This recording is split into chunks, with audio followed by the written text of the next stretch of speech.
get any impressions to certain companies because you're going so niche to certain companies and certain job titles at those companies. So at the beginning, are we at least getting coverage to our target accounts? Are we getting those? Great. Past that, you will want to have conversion tracking set up to see, are those brand awareness campaigns, are people getting to the website? Are they getting to high intent pages? Are they submitting those forms? So your standard conversion could be like a form submission conversion that most people set up, but you can also have page view conversion. So you could set one up for if somebody visits any page, boom, that's a conversion. And then you could have high intent pages like your pricing page or your get a demo page. So are they going to the pricing page? Are they going to the get a demo page? And then you can show, okay, we've driven, X amount of people to our website from LinkedIn. We've driven X amount of people to the pricing page, X amount to the demo page. Even if we don't have any demo requests yet, we've at least gotten that far. And then boom, you eventually start to see people submitting that demo form and kind of going from there.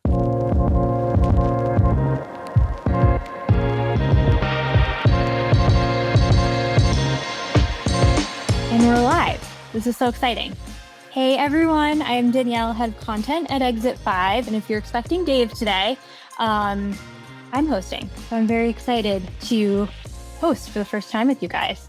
Yeah, Dan, where's the bald guy? I have a lot more hair than Dave, if you haven't noticed. Hi, Carrie. Oh, I'm so excited to see you guys. Do me a favor and put in the chat where you're from while everyone's kind of like signing in and finding their links from their calendar invites and all of that. Pennsylvania, New York, Dallas, Wisconsin, great cheese there. Philly, great cheese steak. Sunshine State, we'll ignore you because it's like 30 degrees where I am right now. We got Toronto. Wow, there's people from all over. That is so cool. So I'm excited. If you have not joined one of our Exit 5 live sessions, do not call them a webinar because they're way more fun than a webinar. We are live today to talk about B2B LinkedIn ads. We're excited to do this session because for people in B2B, like that's the biggest probably paid channel you might be working with right now. And we always get a lot of questions about it. So we thought we'd bring together a handful of experts to help us out with that. So I'm really excited about who we have today. And a big thanks to our partner Metadata, who is partnering with us to bring you this content live. So I'm excited. So a couple of housekeeping things. Yes, this is being recorded. It will be emailed to you. You don't have to ask in the chat. I won't make you do laps and burpees like Dave will, but I will probably give you a little fast. Just kidding. It's funny. For the for questions that you have for our experts today, we'll introduce in just a second. Throw them in the Q&A tab. I think it's on the right-hand side of your screen. It's on the right-hand side of my screen. Add them in there, and then what we'll be able to do is keep track of them and throw them up on the screen. But we'd also love you to be involved in the chat, throw in your 2 cents, your questions, whatever you want. So now I'm just going to do a brief intro of who we've got coming to teach you about LinkedIn ads today. Really excited. We have Tagg, Bozied, who is from Docebo, which I just learned how to say. And something really cool about him is they actually won the Best B2B Linked Ads Campaign Award. I think it was last year. I'll have Tagg up here in a second, and he can fill in the details there. And then we also have Anthony Blatner, who is known to many in the Exit 5 community. And he is one of only 9 LinkedIn certified marketing experts in North America. And he's actually doing a whole course for them right now, I think. But so I'm going to bring them on stage. Hey guys, how are you doing? We're doing great. I'm good. How are you? Awesome. All right, Tagg. So correct me about the award. Who gave you that, and what was it for? And just brief, give us who you are. Yeah. So Docebo is an Italian company, but our headquarters is in Toronto, and we won the Canadian Marketing Association Gold for Best B2B Campaign on LinkedIn. Awesome. I love it. Very cool. And then Anthony, tell us a little bit more about what you're doing with LinkedIn right now. I think is it launching or has it not launched yet? It'll be launched in about a month or 2 from now. We're creating new LinkedIn learning courses. There'll be 2 different courses. One is LinkedIn ads tips and tricks. So some different advanced strategies and tips for LinkedIn ads. And then the second course will be B2B marketing on LinkedIn, where we'll kind of cover all different channels of different ways to use LinkedIn. So just film those. They'll be launched in about a month or 2 from now. That's so exciting. All right. We'll definitely have to check those out, and then we'll find them and share them with everybody once it's live. So are you excited to talk about B2B LinkedIn ads today? I'm talking about LinkedIn ads. I know we It's not probably like two biggest like LinkedIn, and I say this with love, B2B ad nerds. We could. So I'm excited. So I'm going to kick us off with we talked about a couple of questions beforehand, and I love kicking off with this one because I feel like it gets us in a good headspace, and everyone's always wondering like, what am I doing wrong? What am I doing right? So what are some of the, I guess, biggest mistakes you're seeing right now with B2B and running ads on LinkedIn? Go ahead. The ones I always see, it always starts with like targeting. I'd say like the most common things I often see is like when I hop into an account, you'll look at the targeting that's set up, and some of it's, some of it's intuitive, but then a lot of the options maybe aren't as intuitive as you might think. And I'd say like the best way to like plan out your targeting is to go do research and go look at like several customers or prospects' actual pages, because sometimes they're not in the industry you might think that they would be in. Sometimes they're in a top level industry or another industry on LinkedIn. So I've seen lots of times where people will select the wrong facets, and then if you have the wrong targeting, then everything's off from there. So go analyze a couple of your customers or top prospects pages to like reverse engineer your targeting. That's a really good point. Tagg, what would yours be? Yeah, I'll speak from my own experience and own fails as opposed to what other people have gone in. I've spent pretty much the last 5 years of my professional life almost entirely on LinkedIn. And I would say from the beginning and to the end, I think that what I've learned is that at the start, my calls to action, my thought process was entirely way too far down in the funnel. I was way more advanced. I think that what my experience has taught me is the importance of the brand awareness component.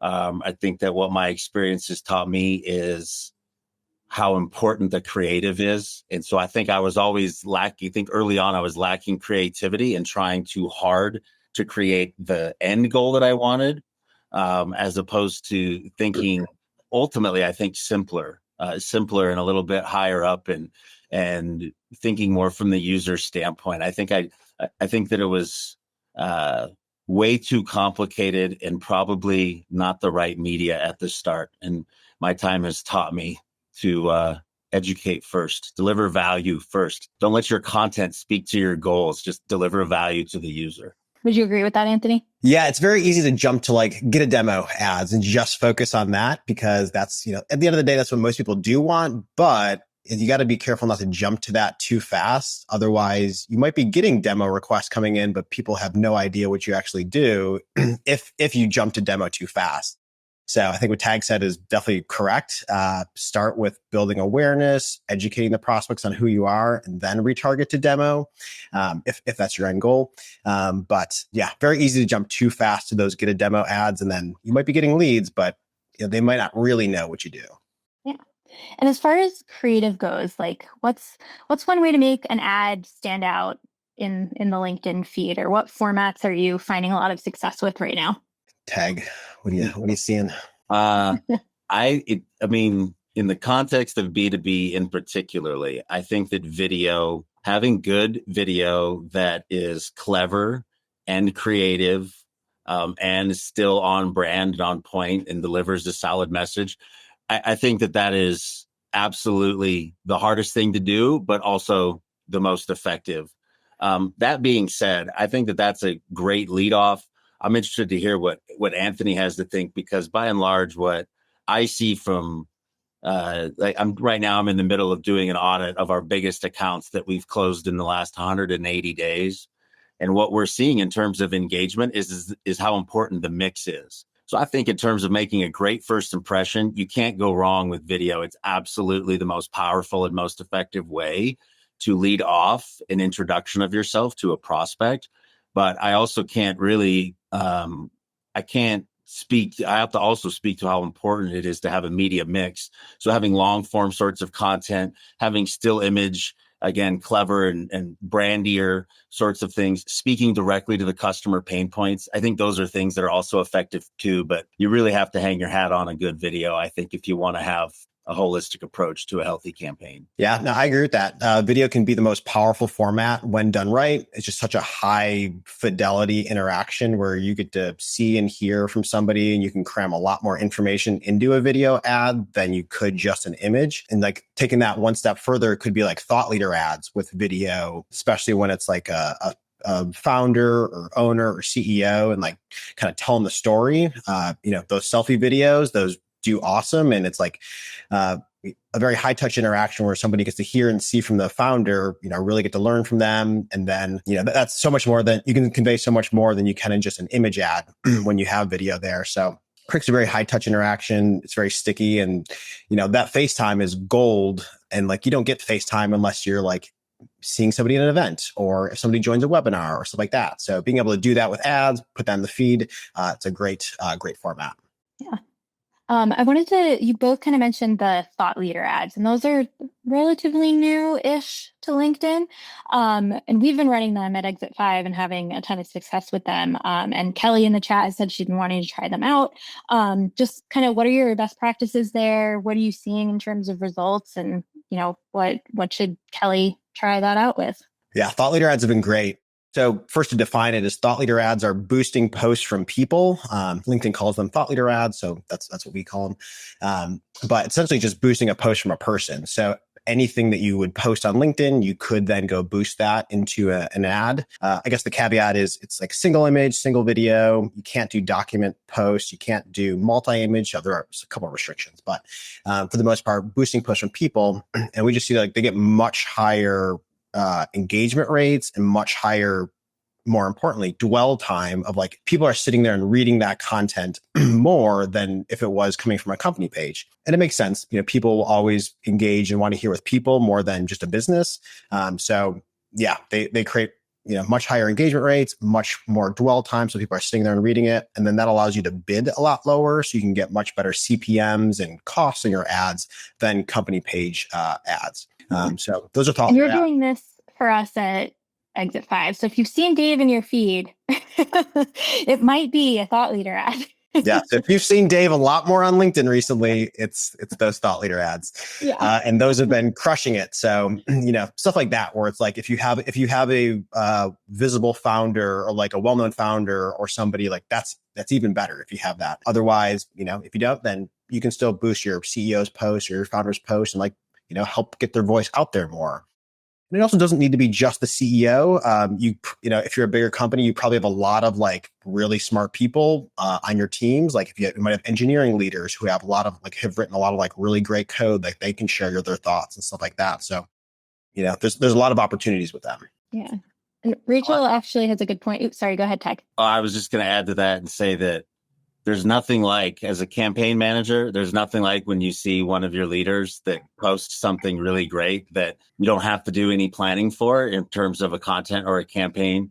That being said, what my experience has been, I would try to enable the people that would be on your short list and have some brief conversations with them, because what I've come across is like, oh man, this would be a perfect thought leader ad if it just was like this, or if there'll be. So I would say that do remember it is going to be new content to an audience that probably doesn't know you. And so I've gotten burned a little bit just because getting in the thought leadership ad craze, and still have had great success. I'm by no means am saying that thought leader ads aren't what everyone says that they are, but you still need to have a good, high quality piece of content. And if you're going to involve people that are close and in your network, it would probably be worth a 15-minute call to discuss some guidelines of this is what we need, or probably more importantly, don't do this, X, Y, and Z. Yeah. Rachel had a good question in the chat. She said, are those posts that you're boosting, are those from an employee or an external influencer? And we kind of do. Well, we don't do both, but we run ours as Dave. So that would be an example of like an employee or CEO running them for Exit 5. But one of the things we also do with our partners is sometimes we create really good content for them on LinkedIn, and then like they run them as thought leader ads, which has worked really well. And it adds, I think, a boost to any kind of like influencer campaigns. If you're doing that in B2B, you get permission from them, and then you can run that. And then it's like another face too. Yeah, and you can boost people from posts from people outside your company too. So you can, when it first came out, it would only be employees, but now you can do people externally too. So one of my favorite plays is like, if you have customers who are posting good things about you on LinkedIn, those are great to be boosting. Anything like testimonials from like, well-known companies, well-known people, anybody saying something good about you on LinkedIn, like boost that. Like hearing directly from a person is so much more powerful than reading a testimony on a website. So if you have any of that out there, like those are great to be boosting. Good question from Josh. So we've been saying like crushing it a lot in the chat. So let's turn to metrics and metrics of success and what you're looking out for. So can you just dig into a little bit, maybe Tagg, like what you're looking for in terms, like what's a successful campaign to you by the numbers, and then you, Anthony, as well. Yeah. So I'm almost entirely brand awareness. So I do, in terms of the objective that I work at is brand awareness. When I meet with my content team, the question becomes, well, if we're using brand awareness campaigns and then we're optimized for reach, then how do we use engagement metrics to determine the success of the content? Right. And that's where I think what Anthony's already mentioned it once, but the dwell time, what has kind of evolved as our strategies evolved and we've gotten more in the corner of working almost exclusively with brand awareness campaigns. Looking at click-through rate isn't necessarily, or an engagement rate, that isn't necessarily a good indicator. What we have seen and what we've been doing since they've come out with that metric is the dwell time. And so trying to assess our content's performance on the premise of how long on average people are actually looking at it, that's been an adjustment for us and a way for us to take what's important from us from an objective standpoint, but then also use engagement to improve our content. Yeah. So yeah, dwell time's been awesome. I'll kind of build on what Tagg said, that LinkedIn's average click CTR is like 0.4. So that means 99.6% of people are not clicking on your ad. So clicks are probably not the best engagement metric, but are people sitting there and reading it? Just think about scrolling in your feed. What do you stop on? What do you read? And then you probably keep going. So you don't click on most things in your feed, but what are you sitting there to read? So those stats have been like, some of the best for like, are people sitting here and reading this? What are they interested in reading? So dwell time is that new metric. And it's nice because that metric also works across formats. So previously video would tell you how long and percentage of watch time people would watch that video. And then you're like, okay, well, how do I compare this to, image posts or other things? Now dwell time will tell you dwell time across image versus video versus document or anything else. So you can see which of your content formats are people sitting there and reading the most. Are they sitting there and watching a video longer? Or are they reading your long form post because it is a thought leader ad and they're reading your strategy that you put in that post. So dwell time has been a great metric. What's a good starting point for dwell time? I've seen that come up a couple of times in the chat around how to optimize for it. Like what's a good starting point? What should you be aiming for? Yeah, for company pages, I think like the average I usually see is like starts at like 3 seconds. So if you're above 3 seconds, then that's better than average. If you're below 3 seconds, that's worse than average. So it's about 3 for average for company pages. For thought leader ads, it's more like the 5 to 6 second range. And again, this is an average. So, some people are sitting there reading it for a lot longer than that. Some people are just kind of scrolling by. So those are some averages I usually see. I'll give a dwell time hack for the group. CTV ads are unskippable. So if you throw in a bunch of CTV ads, your average number will go up. And that's probably relevant to some of the leadership questions that I saw in the chat. What's a CTV ad? Connected TV ads? Yeah, it's basically starting at the Olympics last year is where they started to implement the B2B inventory into connected TV ads, which are basically unskippable ads on larger devices through streaming platforms. It's a newer inventory inside of LinkedIn. That's the award-winning component of my company and our content and what we've done. We basically did a video interview series. We did 9 episodes of an interview series that we distributed through connected TV, which was really great. There's some additional guidelines that go into that. Like, for instance, it's the times, a 6, a 15, a 30, and a 60 second. They have to be exactly those times. There have to be a standard bit rate. So there's some nuances there, but it is a guaranteed full view impression. And so your dwell time ends up going up, and ultimately, what we've seen too is a lift in our branded impressions in terms of organic search as well. Didn't even know you could do that with LinkedIn. So it just goes right to my TV. The future is here. It's like we used to think of like getting on TV advertising is like the Super Bowl ad commercial, right? Like that conventional type. No, it's not that way. Like you can you can go get in people's homes and on their larger devices, like in very small purchases and buys now. The key is to have the good, high quality video content. Yeah. That is certainly the gap here. Yeah. Interesting. Anthony, have you had any experience with that? Maybe we need to get Dave on connected TV. Yes. Yeah, no, CTV ads, they're still very new on LinkedIn. But like as a format, they're great because, being honest, like people only spend a certain percentage of time on LinkedIn every day. So usually during the workday, they'll scroll a little bit, or maybe like the average person just jumps on LinkedIn to like look up somebody before their next meeting and then hop off. So it's great to have another channel to reach people when they're not on LinkedIn. So yeah, CTV opens up that whole inventory of reach people in another channel when they're watching TV. There's a lot of different partner placements that LinkedIn has, so it'll pre-roll on like those TV channels. I always forget that not everyone is like as LinkedIn to LinkedIn as we are. And then this group probably spends a lot of time on LinkedIn, but your average prospect out there. Yeah.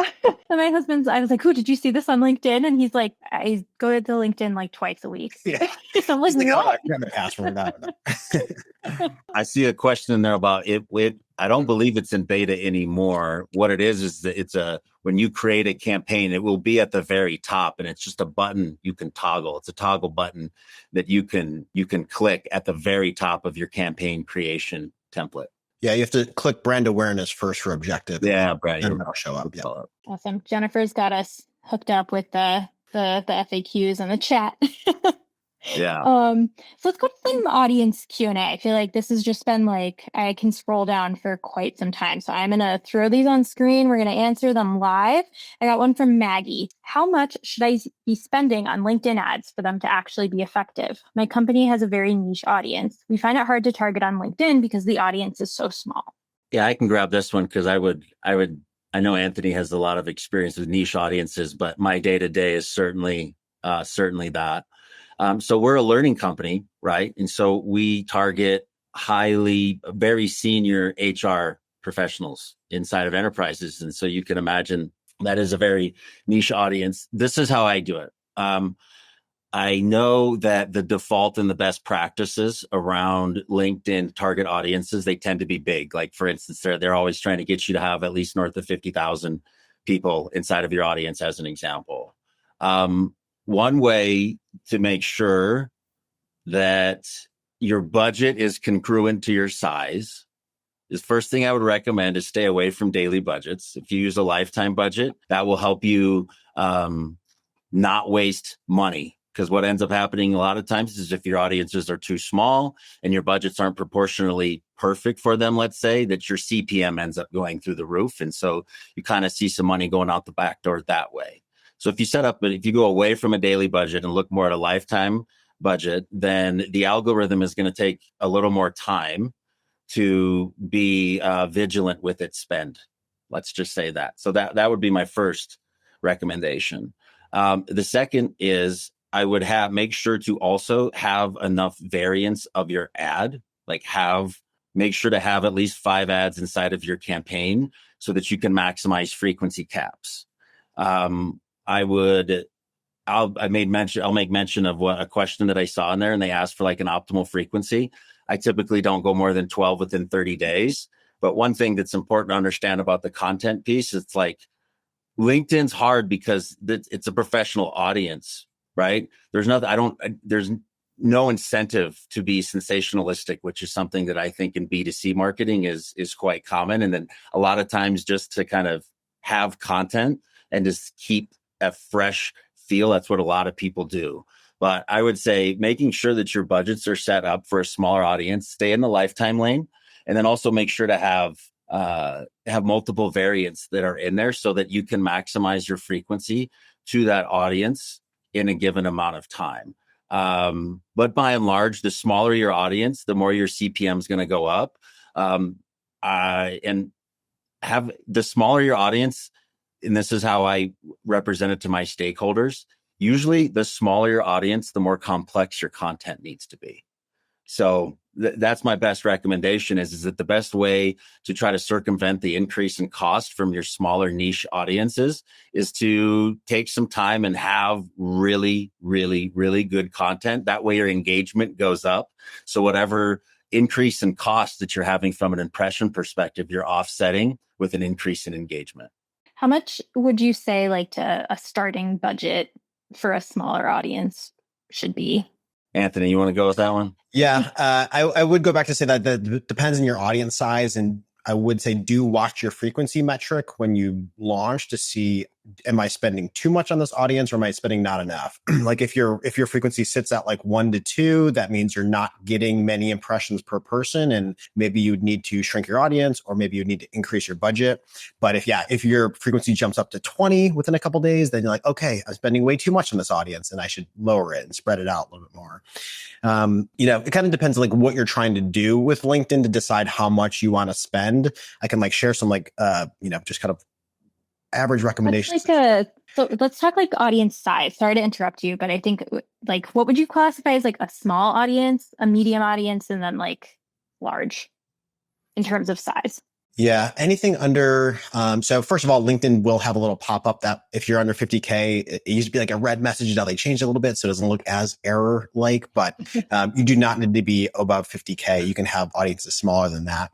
But that said, if you start to get under like 20K people, then you start to see some serving inconsistencies, and it just depends on how active your audience is. So if you're under like 20K people, you might see it spend more on a couple days, and then maybe you don't spend for a couple days. So it just depends on the size of your, how active that audience is. And then, for an average campaign, again, it depends on budget and audience, but like 30 to 80K people is like usually a pretty good size for a campaign.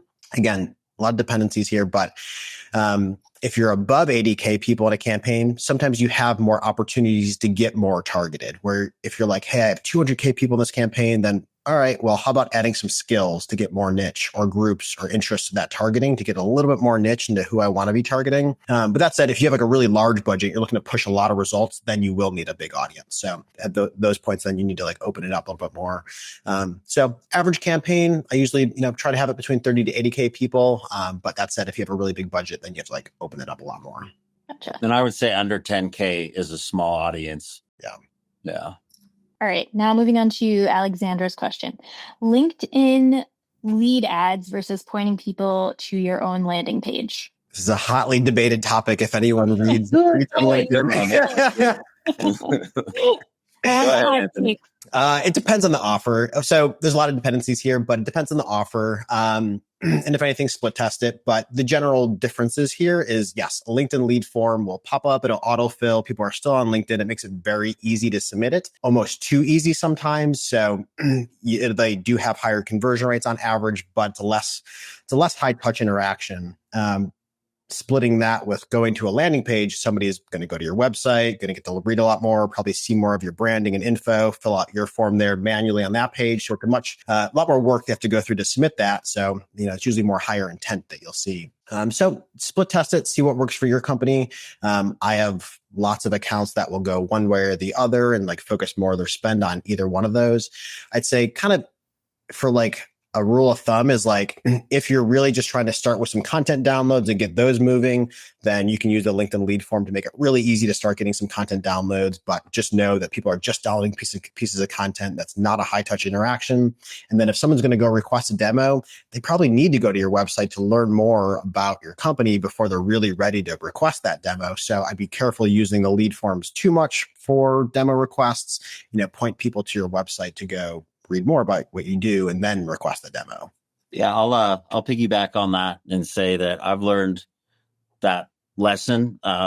What demo ads have actually been very effective for us is driving website traffic. The adjustment that I made a while ago that has really done well is instead of just sending them back to the website, like be contextual. And now, for instance, me, the audience that's seeing a demo ad for me, they've had to have been to our website multiple times and have also already had to engage with an ad. Okay. So given that, let's just call it a third touch. The fact that it's a third touch and I know that they've been to the website before, I early on was taking them to higher funnel pages on the visit or on the website. taking them into like a product tour or taking them into the product page, like being mindful of where you're dropping them off, that ended up being way more effective than a form fill or a demo form fill was actually people going to the site and then converting them when I was putting them in the right part of the site. So I think the best audio or the best advice that I would have for the demo or site or both is be mindful of what the audience has seen before. And if it's nothing, then they probably need to go to the site. And if it's something, then they probably need to go somewhere else on the site. I would be mindful of both and when you're crafting the campaign. I thought that would be a lot spicier. I want more to do. Yeah, I mean, a lot of it just depends on like how you're like thinking about these leads and planning to use them. So if somebody signs up to download a piece of content, don't treat that like a demo lead and don't expect it to move like a demo lead. So it's just good advice for like all of marketing. Yeah. Not just ads. All right, cool. And real quick, I saw somebody said we've dodged the cost question. Sorry. I'll jump back to that real quick is, so if you're looking to just test out LinkedIn, it just depends on what you're looking to do. But I'd say like, if you're really just trying to like test it out, like, hey, can we squeeze a couple leads out of this platform? Then maybe you start with a really simple lead gen content download campaign just to like, hey, can we squeeze out a couple downloads from this platform? Yes or no? Usually about 3K is a good little test budget to start with. Again, doesn't have to be that much, but that's usually a good starter test budget. You'll see what your performance looks like. You'll squeeze out a couple leads and then, all right, are these leads that people want to target? Great. Let's build out some more stuff on the platform. That said, you can start as little as $10 a day with LinkedIn ads. And then if you're doing thought leader ads, usually because you can bid really low, you can get better costs. So you don't need like a full 3K to really test thought leader ads. But for most people, I'd say plan to spend at least 3K to test it out, more or less, depending on your budget. What did we spend exit 5? Is it 5,000 we started with? I don't know if I'm allowed to say this live, but I'm going to ask for forgiveness instead of permission. Sorry, guys. Somewhere between 5 and 10. Yeah. I'll say cool. the way that I think of it is try to take what is a benchmark cost of whatever historical cost is, your impression cost, and then take what your budget is and then understand exactly how many impressions that's going to give you. And then when you have your audience size, you can divide your audience size by the projected amount of impressions and you have an understanding of frequency. And so the frequency for me in the budget planning is something that's very important because I want to make sure how much I want to know and be calculated and how much visibility an individual ad is going to get to that audience. And so that's the way that I do it, as opposed to just going, oh, well, I have $5,000 and that's going to be for the audience. No, I have $5,000. The historical CPM cost for me is $50. Okay, so that's going to buy me this amount of impressions. And if my audience is that size, is it giving me the visibility that I want? So I definitely think of not only the budget amount, but also the audience size and how much visibility that's going to give me. Yeah. Did that address the cost question? I don't know if the... Yeah, do we have any other burning questions on costs? Throw them in the chat. We'll get to them. What is the ideal frequency number? I think Anthony, you had this. It was like above, I don't know. I'm not going to try and answer that. Yeah, I think Tagg mentioned 12 at some point for 12 in like 30 days. I try not to exceed that. Yeah. And that's the amount of ads that people see. That's the amount of one ad. They're probably going to see a multitude of ads from me, but I don't want them to see one of them more than 12 in 30 days. Okay, cool. I'm going to go to Giselle's question because I think I saw this earlier in the chat too about ROI. So it's been really challenging to show ROI for top of funnel LinkedIn campaigns. Can you share best practices? And then someone else in the chat was saying, I have a lot of hard time like justifying the kind of brand awareness spend that you were talking about earlier, Tagg. So maybe we can also add some element of that in there too. Yeah. So I would say this took a while to manage up on this, and I totally get it. I'm 3 years into my work here with Docebo, and I would say that year one, this was probably the biggest issue. What helped was a mutual agreement on leading and lagging indicators. I think it's the leading indicators, and it's the understanding that if you can get buy-in on what your leading indicators are and what your lagging indicators are, that's the best way to get buy-in for us and what seemed to be the magic, I guess you could say, or whatever the the mechanism was that got buy-in was our branded impressions. And so while we know that our customer journeys are 9 to 12 months, and we know that if we're going to pursue bigger clients, that it's going to take longer, how do we piece in some sort of a quantifiable metric that is going to be meaningful before we know what the business bottom line is going to be? So what we built was basically a Docebo brand tracker that takes into all of the organic impressions, the branded paid impressions, and we have a graphical look to see what the trend is, basically, of how often people are going to a search bar and typing our brand name. That was on a month-to-month basis or on a quarter-to-quarter basis before we're seeing business outcomes to be able to prove stuff out. That was like the leading indicator that our programs are being successful because our brand impressions were growing. So for us in particularly, and I think that, this is a challenge that would be unique to each individual organization and even the personality of its leaders. But that was an example of what really worked for us in getting buy-in on this brand awareness initiative. How are you reporting on those branded impressions? Carrie asked that in the chat. Yeah, Google Analytics. Cool. Google Analytics. All right, Anthony, what about you? Yeah, I've had lots of different teams care kind of about different metrics, but if you're starting just top of funnel, in the beginning, it can be hard to kind of show what's been the impact of these ads. If we're just getting impressions out there or people seeing us. At the top level, LinkedIn's got the new company pages report or companies report, which has been handy. So if you have a target list of companies you're going after, you could upload that to LinkedIn, and then you can monitor how many impressions you're serving to these companies. So that's usually a good front end thing to start with, is like, are we reaching the target accounts that we want to be reaching? Sometimes in B2B, it's hard to just get any impressions to certain companies because you're going so niche to certain companies and certain, job titles at those companies. So at the beginning, are we at least getting coverage to our target accounts? Are we getting those? Great. Past that, you will want to have conversion tracking set up to see, are those brand awareness campaigns, are people getting to the website? Are they getting to high intent pages? Are they submitting those forms? So your standard conversion could be like a form submission conversion that most people set up, but you can also have page view conversion. So you could set one up for, if somebody visits any page, boom, that's a conversion. And then you could have high intent pages like your pricing page or your get a demo page. So are they go to the pricing page? Are they go to the get a demo page?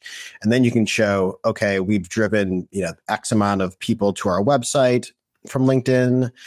We've driven X amount of people to the pricing page, X amount to the demo page. Even if we don't have a demo request yet, we've at least gotten that far. And then boom, do you eventually start to see people submitting that demo form and kind of going from there. So those are things you can put in place. And then in like a competitive sense, you can, on the LinkedIn company page, there are some competitor reports, and you can see how your brand is doing with some pages that you've written down as your competitors, and how many engagements have you had versus them. And paid can definitely impact that a lot. So you can see, are we getting more engagements than our competitor or not? And a lot of companies care about that. And then taking that a step further, LinkedIn reps can pull like a share of voice report. It's called share of feed. Whereas like, on LinkedIn to this audience, are you winning more of a share of voice versus your competitors or not? And a lot of brand teams care a lot about that. So those are all different things you can look at to tell how much share of voice are you taking on LinkedIn? And are you reaching those right companies? And then are those people making it to the website and stuff like that? One more thing I'll add in there is that there are also brand studies you can do with LinkedIn. If you have a really big budget, there's like Nielsen studies that are very official that you can do with LinkedIn. It is like an extra fee to do that. So you got to have like a big budget, but there are a couple built-in ones that if you're spending like $20K a month, more than that, then you can unlock these brand studies. It's like built right into LinkedIn. If you go to like the test tab, you can access them there. So there's some things like brand lift, product consideration, like stuff like that. Questions you can like survey your audience to see, they can answer the question. And you can get some results there. Sorry. And what I was going to add was on this topic, the definition of influence, like versus trigger. I think typically what in the demo campaigns and when, leadership in terms of managing up, they always want to know like, well, what did it produce? Well, I think on the brand awareness side, it's about influence. And so for instance, the Leaders in Learning content series that I was speaking of, the award-winning Leaders in Learning content series. So we weren't able to say, well, it sourced this amount of revenue for the company. What we were able to say is that 80% of the pipeline had seen at least one impression, right? So I think understanding what you want to discover, understanding the frame, the words that you're going to use to actually define what's important.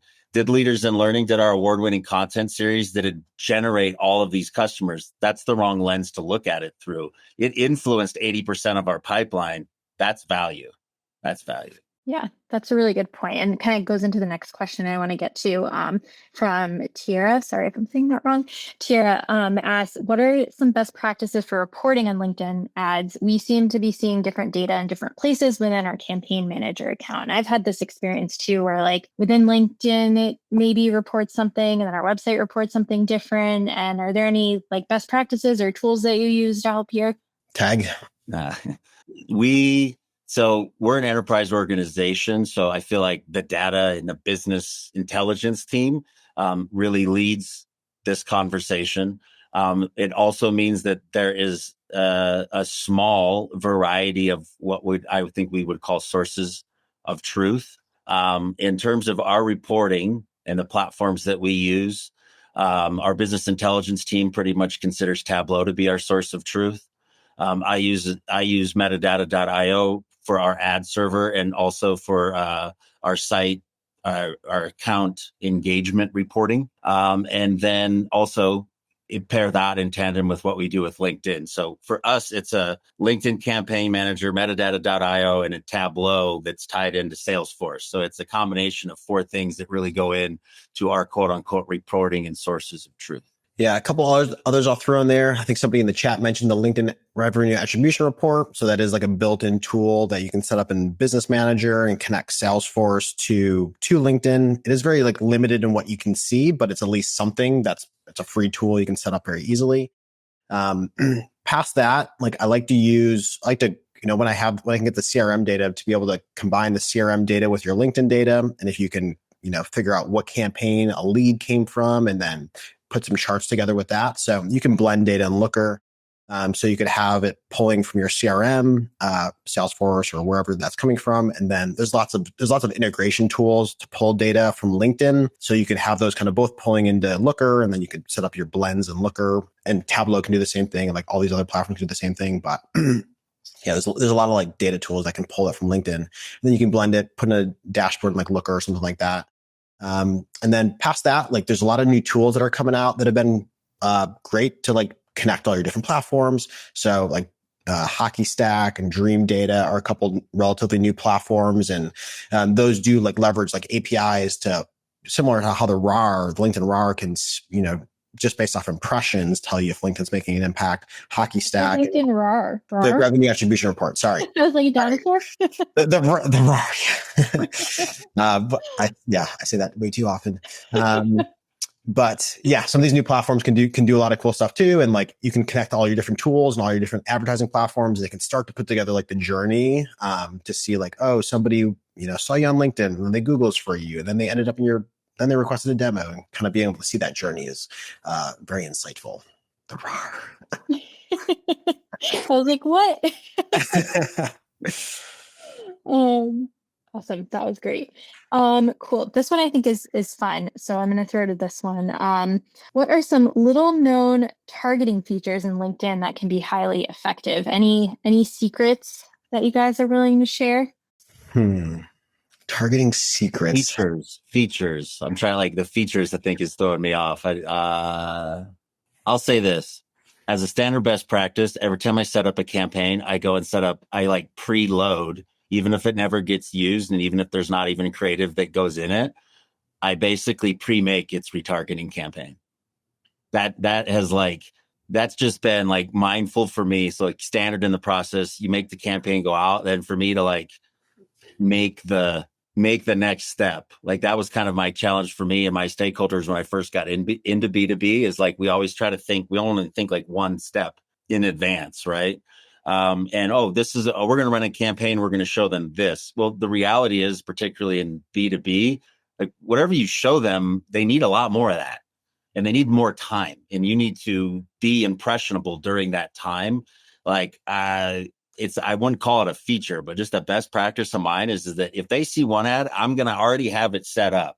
I'm going to take the couple extra, the 90 seconds or 2 minutes, and have it set up and have it be named in accordance with what the original campaign was. If anything else, that keeps me thinking about what's next for the audience. And I feel that served it well.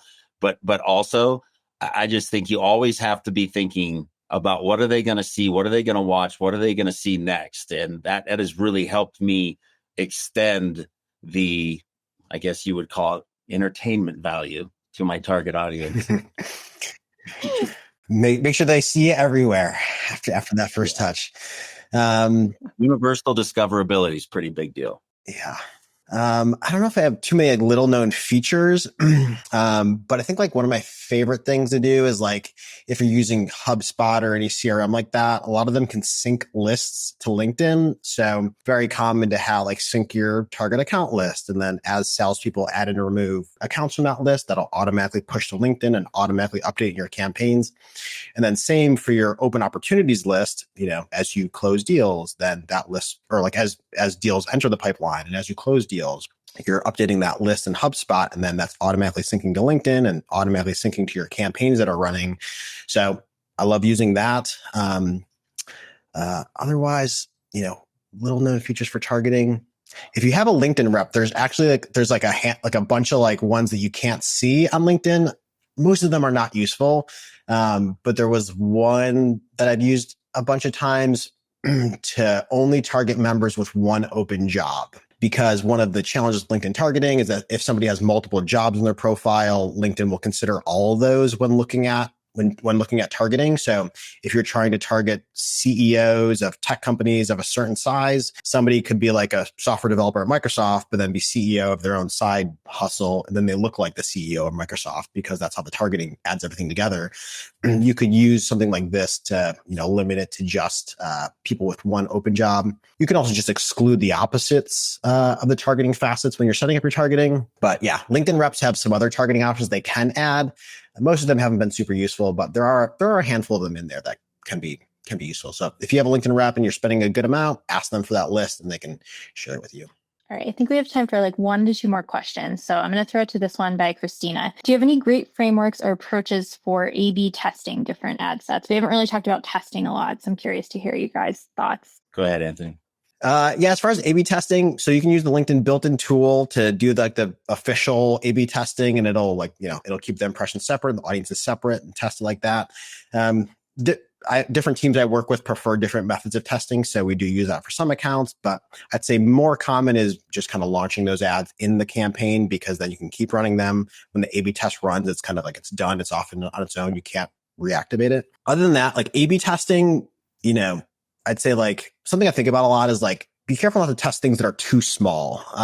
I think I had a post about this last week of like, I call it swath testing a lot of times. It's like, I want to find those big differences or those new ads that are, a whole new type of ad that's going to work to this audience. So I'll test like very different things more often, because if I just change the button color, or if I just like play with my headline a little bit, like I learn a little bit, but then also like over time in social, like that's going to fatigue and I'm going to need to find something new. So I like to test like bigger things and like learn more by testing bigger differences. Not between 2 different shades of blue. Right. Yeah. The red button or the blue button get more clicks. It's like, Tagg, I know you have some interesting experience with A/B testing, especially like the text of ads. Yeah. That was the first thing that came to my mind too. And when we talked about this, so we had a test. It was very simple ad design, color-based, and basically one sentence, right? It was a lessons learned deal. So lesson number 276, fill in the blank, and that's the ad. So we ran about 500,000 impressions. So 500,000 impressions each. Exact same look and feel. The only thing that changed was like the one lesson, or the one sentence that was the lesson in the ad. The first 500,000 impressions, I would call it a generic sentence. It wasn't very bold. They were kind of just middle of the road folklore or general wisdom that would apply to our ICP. The second looked exactly the same. There's really at first glance absolutely nothing. But then when you actually read the sentence, the second one had, I asked our writer, I go, what's the difference? He goes, I chose the side of the fence. the engagement was exponential. So the exact same audience, exact same look and feel of the ad. And this almost works against kind of what Anthony was saying in terms of thinking bigger, or maybe Anthony, maybe this is in the category of thinking big, but taking and making it exactly the same, but changing the one sentence, which is the centerpiece of the ad. It went from 0 comments to 8. It was shared. This ad said the B test of this was 8 shares compared to, 8 comments compared to 0, 11 shares compared to 0. And the engagement rate, I think, was 5x total, just from one sentence. Just the exact same design, look and feel, serve the exact same audience, the same amount of times, and having one sentence that was kind of controversial, if I'm honest, made that much of a difference in the engagement. Yeah. One of the things I liked what you said when we talked last time was that the kind of the first test that didn't do as well was kind of like it maybe average copy, you'd call it. And then the other alternative was like you said today, like choosing a side, like being more controversial. That stands out a lot more to people. So, things like that is great to test. Like you do want to be testing that, your phrasing, what's your point of view and stuff like that. So, if you just write average copy that's generated by ChatGPT, that's just the average of what that's scanning out there, then you're going to get middle of the road stuff that's, it's going to be okay. But then if you really choose a point of view, a strong point of view, you have a lot better chance of like grabbing someone's attention. Awesome. So. Well, yeah, copy matters. I love it. Thank you guys so much for joining today. We are going to wrap up here. And then Anthony, we can find you on LinkedIn. Tagg, we can find you on LinkedIn as well. And Anthony, I know you're always in the community as well. So thank you guys so much for joining us today. I hope this was helpful. Maybe we'll do another one on this if it was useful. I feel like we had so many questions and we obviously didn't get to all of them. So thank you guys for joining today. I really appreciate it. Of course. Thanks for having us. Yeah, thank you.